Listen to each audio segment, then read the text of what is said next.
Hey, I want to welcome Kennesaw Happenings podcast. We're here in the studio with our health and fitness mindset coach. Now, we're at Overture, 55 and older. We're right across from Academy Sports behind QT and Popeyes.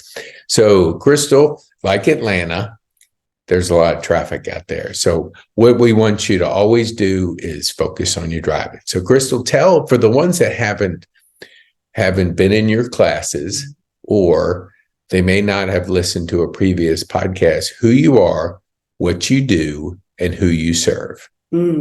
Well, again, I always am very honored that you'll have me on your podcast. My name is Crystal. People call me Coach Crystal.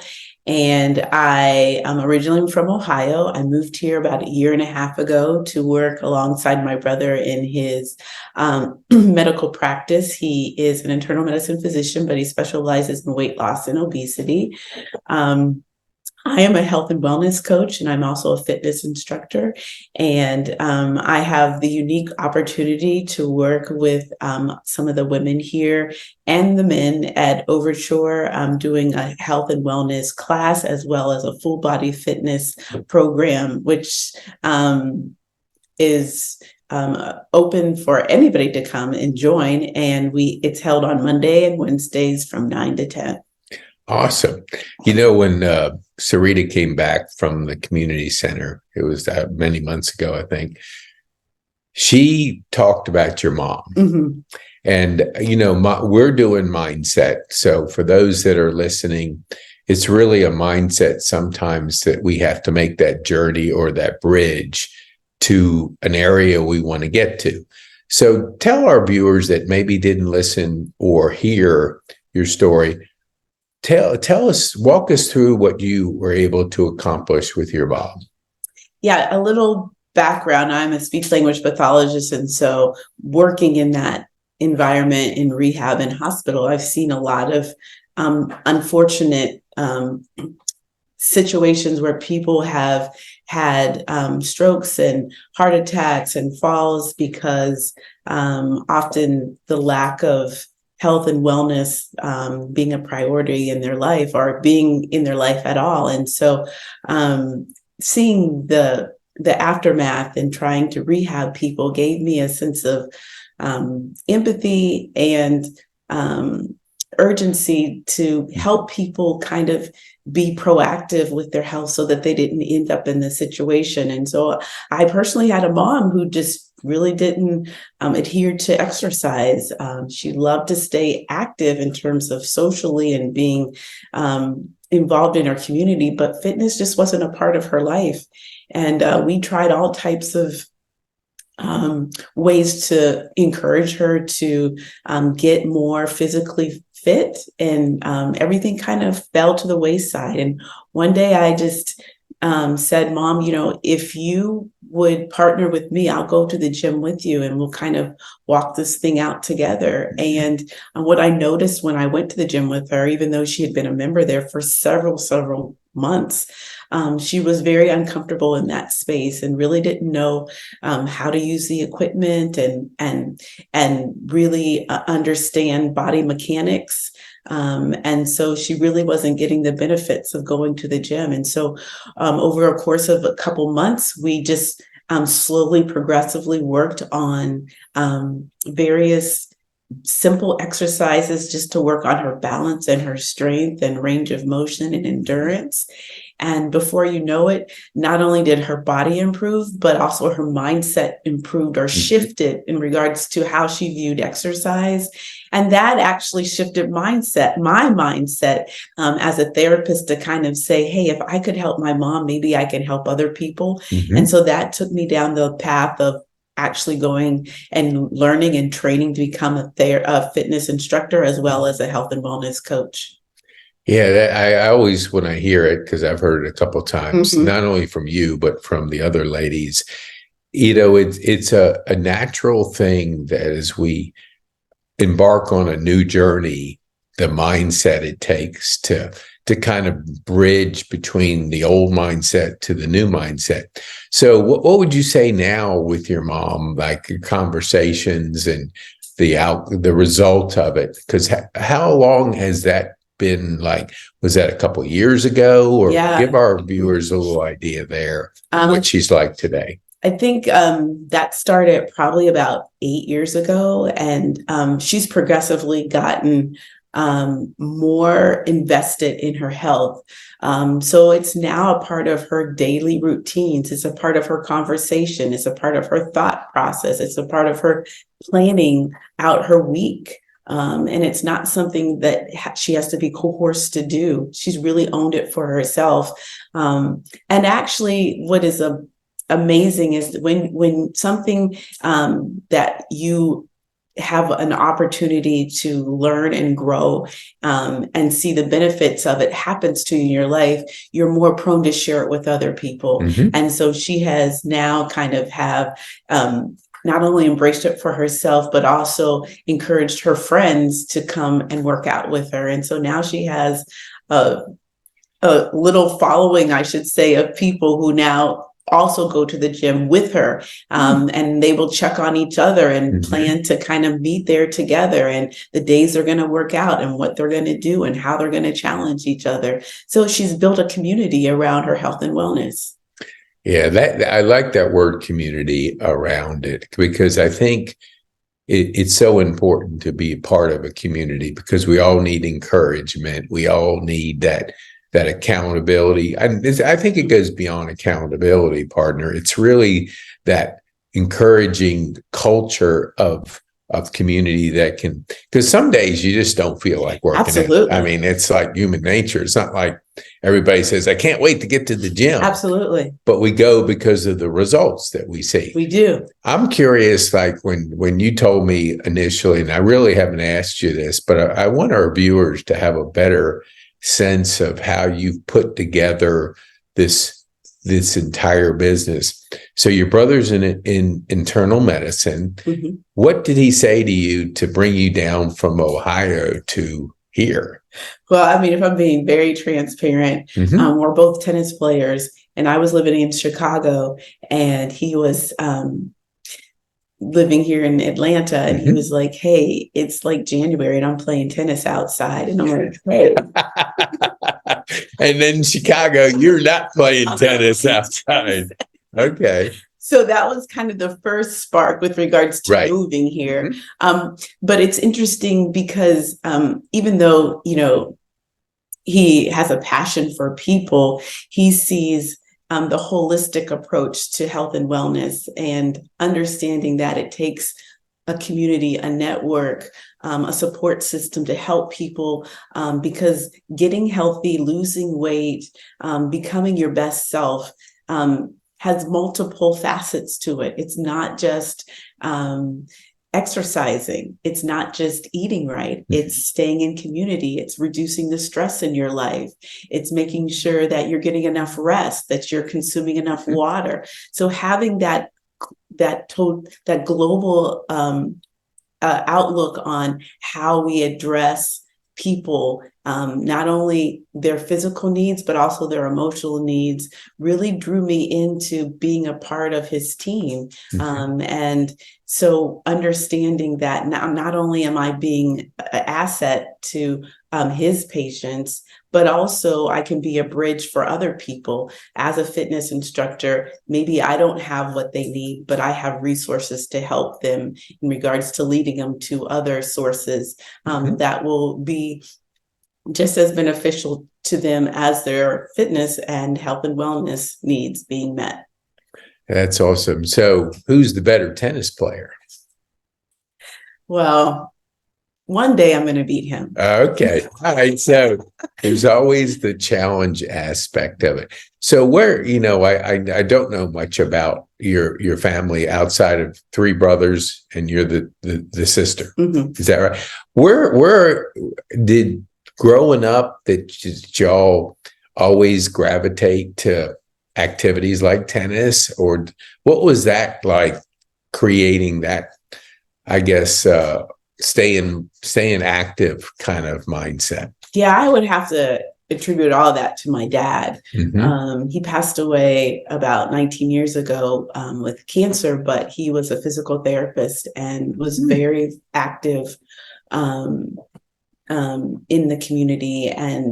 And he and my mom, their first date was on the tennis court. And so we grew up literally with the playpen down at the tennis court, watching them play tennis. And in our family, like TV was very limited. So we were always outside playing. We lived kind of out in a space where there was lots of fields and backyard woods to play in. And so we were really encouraged to exercise and to be outside. I think it's just because our parents didn't want us in the house. Right. Well, we don't know, but that's a dark. That was, there was something to that, but it really bred a sense of always the importance of exercise. And I know my father would wake me up every morning in the summertime before he'd leave for work, and he'd have me run 2 miles. And then we'd play tennis at night. So I have a lot of empathy and sympathy for people who exercise is just really not a part of their lifestyle growing up. And so when we're talking about mindset shifts, oftentimes it's a thought that never really was, or a behavior that never really was a part of their daily experience. And so really being able to feel like they can even be a part of that space takes some time and a lot of support and encouragement. Yeah, I love that. And it leads me to this question, because I know the ladies have shared that you will talk with them on a character, an animal, or something that kind of brings, not animal, but brings out a word like a lion, a tiger, a shark. And you even asked me when I was in there, what is it? I was like, tiger for sure, because I'm a golfer. So, and I wear red everywhere because I mean, not just because it's Valentine's Day. If I have something that's not red on, it's the exception to the rule. Okay. So tell our viewers, I'm curious, like in the birth order, were you the younger, the sister and 3 older brothers? Did you get that competitiveness from birth order, or just from your parents, or a combination of both? Yeah, I have to say that I'm the second in terms of siblings in age. And the competitiveness, I have to say, maybe being around boys all my life, and saying, if you can do it, I can do it. Yeah. Maybe better, maybe not tennis yet with my brothers. They still can beat me, but I'm still trying. Right. But, I think that being brought up in a space where we were encouraged to try our best and to prepare for whatever it is that you're about to do. And then whatever the outcomes are, they're just those outcomes. As long as you give your best effort, that's all that is really required of you. And then when you go to my class and you are given a name that you adopt, I think it's really important to be able to speak what it is that you are. If you're not there yet, you're inspiring to be that, to transform that. And I think when we're talking about any type of shift in mindset, there has to be not only awareness that there's a need for a change, but a belief that it actually can happen. And when I start to speak things out of my mouth, even though it's not completely been manifested yet, it breeds the ground for things to grow. I totally agree. I'll bring this is for our golfers, that if you're not a golfer, you can tune this out. But so I had Dr. Saul Miller, who is a golf mental coach. What do you call that? They work with athletes. So the psychological sports psychologist. Yes, that's what it is. So when he does the same thing, and way back when Tiger in 2001 was winning everything and dominating, there was that mindset when he stood on the tee, he knew he could beat everybody in the field. And so his dad giving him the nickname Tiger just is absolutely incredible because I'm better match play than I am stroke play because I step on the tee with the same mindset. And I think that is the whole thing is you kind of digest the mindset you want. Because he said on the podcast, he would ask people that very thing you asked the ladies, what character animal do you want to be? And one guy said something like, I don't know what it was, like it was a passive animal, like I don't know, dolphin, let's say. And so he said, now, do you think a dolphin has a attack kind of nature that you want on the golf course? And the guy goes, no. Well, what would you want to be thinking about that would allow you? Because golf is, when you're playing that guy next to you or a girl next to you, you're going to beat them. And so you have to have that mindset. So I think I'm better in match play than I am in stroke because I just think that whole thing. I'm always thinking, how can I win? Yeah. And I think if you don't adapt that, like you said, giving the ladies a name, you don't internalize it. No, you don't. And so I think like I was kidding because all of them were telling me their names. And I was laughing because it is just a mindset. It truly is. And I think, we don't realize that every day we have about 60,000 thoughts that go through our mind. Yep. And if we're really honest, a lot of those thoughts could be doubt, negativity, fear-based. And so you have to kind of constantly reaffirm yourself, reaffirm what you want, and believing in yourself and believing the God gifts that he's given you. And filtering out the things that are true and filtering out the things that are not true. And I think that you can't control the thoughts that come into your mind, but you can control if you allow them to stay or not. Yes. Yeah, that's, there's a book back there. I think you can see it over my shoulder here. It says Mindset. Somebody that understands mindset gave it to me. So if you can focus on that book right there, because I geek out on this stuff. And so it was funny when you gave me that book, I was like, dang, that is like the holy grail of what I love and can't get enough of. I love that. So yeah, and I think I know some people that think of books like that as it's kind of fluff. It's like, sure. But what would you say to the people, because you're obviously a reader and you look for good books that'll kind of inspire you or give you good thought.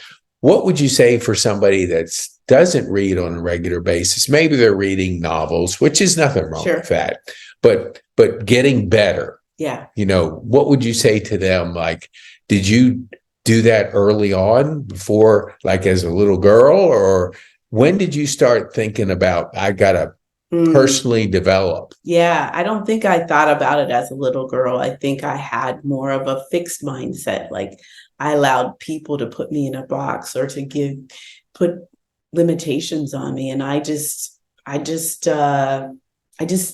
of settled with that. Like, if you think I can't do it, then that must be true.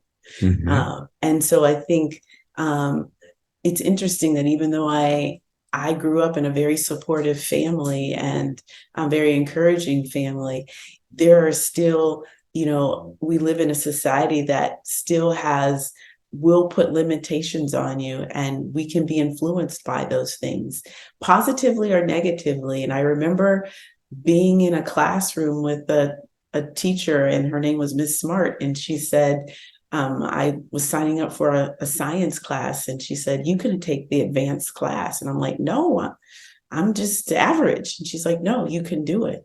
And somebody believing in me outside of even my family sparked something in me. And I'm like, if Miss Smart believes I can do it, then maybe I can, and maybe it's true. And so I say that to say that some people, we're not innately born with this thought that there's nothing I can't do. Right. But no matter what age or stage in life you are, you can change the way you think about yourself, about your skill set, about opportunities, about boundaries, about limitations that people have put on you.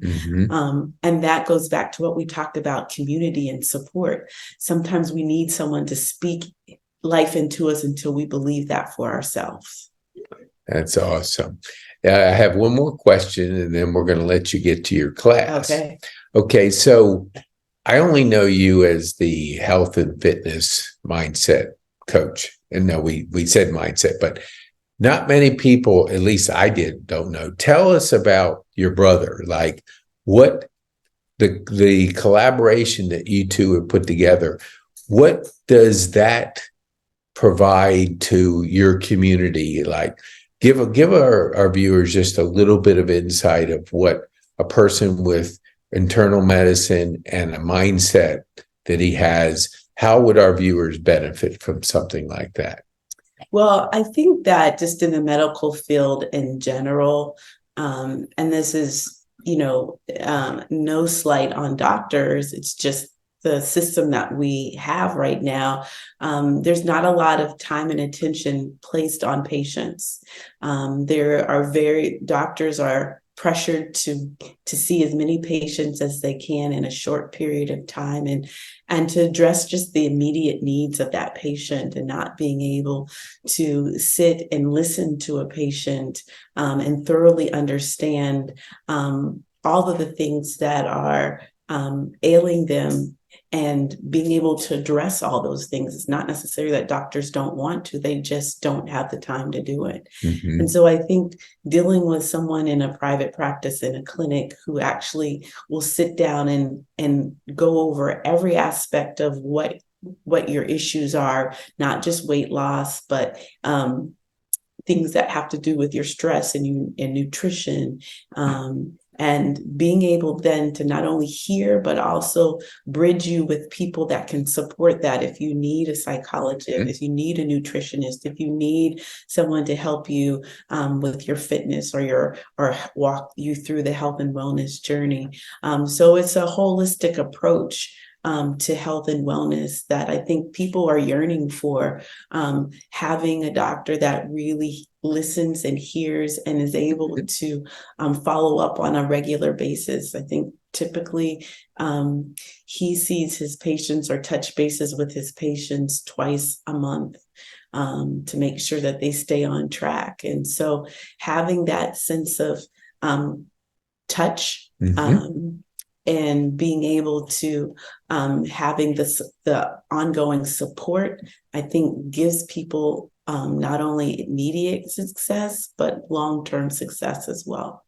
Oh, that's so good. I'm going to, this just is, I love, we didn't pre-plan this, and I didn't even know the extent of your relationship with your brother. So I just knew that you had partnered with them, but there's a company, I had the same realization, if you can see it, Partner MD. I have a holistic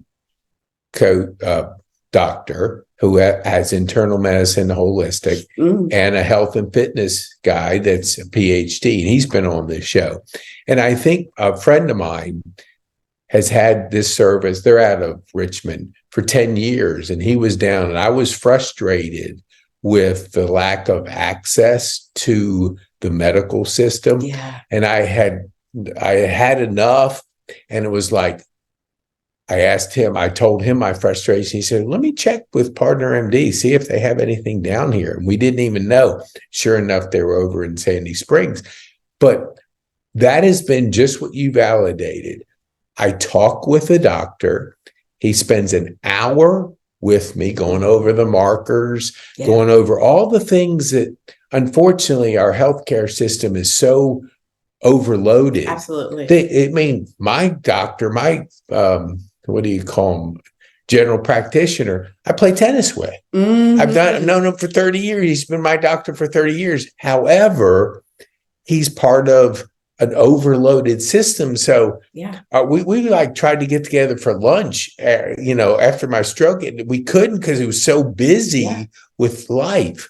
So I think the idea that people want today to be able to talk with their doctor, Yeah. to converse with them, because our health and our fitness is important. It is. And if we don't have that access, and that, like you said, the holistic, I think there's a balance out there that's important to get. And that's what I told the people. I said, I want somebody that is trained holistically and medically, because, then I can say, do I need this medication? Absolutely. Do I not need it? How can I get off of it? Absolutely. And that way you're having a discussion about your personal situation, not just, hey, this is what I prescribe to everybody. Absolutely. Absolutely. So, that cookie cutter model is something that I think when you have, like you're experiencing, someone that can kind of see you as a whole person, yes, and listen to what your goals are, right? There are some medications that work,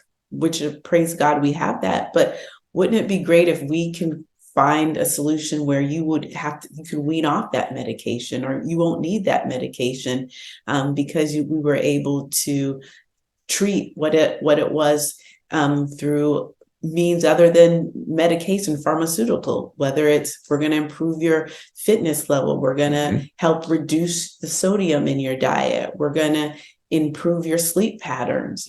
All these things can be very supportive in our overall health and well-being. And I think, health and wellness is not just being absent of disease. It's really being able to check the box that I am mentally in a good space. I am spiritually in a good space. I am physically in a good space. I want to thank that. I love it. I mean, it warms my heart to say this now. I do know one thing. The ladies here at Overture, I've done some things where they have called me out. I don't want them to be yelling at me because you're late for the class. So we're going to wind down. Yeah, I know you don't. I know you did. That's just for the ladies that have always like saying, why did you say that? Why'd you do that? Sometimes I don't know why, but tell our viewers how they can get a hold of you. Give our viewers a little idea, and your clinic too, because I don't know that we've ever brought that up on our podcast. Well, I am here on Mondays and Wednesdays from 9 to 10. So feel free, if you're in the area or you live here at Overture, to stop in and take a peek at the class. You can come in and see what it is that we do. Our clinic is in Marietta. It's 3020 Roswell Road. We're kind of on the east side of Marietta. And you can always contact me at the office at 330-646-3595. And I just want to say again what a privilege it is to come on and talk to Golfer Pete.